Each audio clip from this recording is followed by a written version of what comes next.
ఇక ఖమ్మం జిల్లా అంజనాపురంలో గోద్రేజ్ కంపెనీ నూతనంగా నిర్మాణం చేపట్టిన పామాయిల్ ఫ్యాక్టరీ నిర్మాణ పనులకు మంత్రి తుమ్మల నాగేశ్వరరావు పరిశీలించారు. ఫ్యాక్టరీ నిర్మాణ పనులను త్వరితగతిన పూర్తి చేయాలని కూడా ఆయన సూచించారు.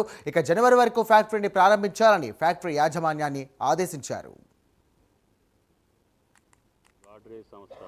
ఈ ఉభయ జిల్లాల్లో నాకు తెలిసి 10 మండలాలు, ఒక చోట 6, ఒక చోట 4, కొత్తగూడెం 4 గాడ్రేజ్ కంపెనీకి కేటాయించడం జరిగింది.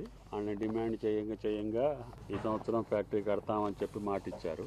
మనం ఇండస్ట్రియల్ ఇన్ఫ్రాస్ట్రక్చర్ ద్వారాగా వీళ్ళకి భూములు ఇచ్చాము. వాస్తవంగా అయితే నవంబర్ డిసెంబర్లో స్టార్ట్ చేయాల్సింది ఈ ఫ్యాక్టరీ. అధిక వర్షాల వల్ల సివిల్ వర్క్స్లో డిలే అయింది. కాబట్టి నేను ఇంకొక 1-2 నెలల్లో మాకు టైం ఇవ్వండి అని చెప్పి అడుగుతున్నారు. ఎట్టి పరిస్థితుల్లో జనవరిలో ట్రయల్ రన్ అయ్యాలి. కాబట్టి దయచేసి, ఎందుకంటే మా రాష్ట్రంలో పండిన పంట ఇతర రాష్ట్రాలకు వెళ్తుంది. ఆ రాష్ట్రం ఈ రాష్ట్రం అని నేను అనను, కానీ నా దగ్గర ఇక్కడ వీళ్ళు సుమారు ఇక్కడ కూడా ఇండైరెక్ట్గా ఒక 200-300 మంది ఈ ఫ్యాక్టరీలో పనిచేసే అవకాశం వస్తుంది.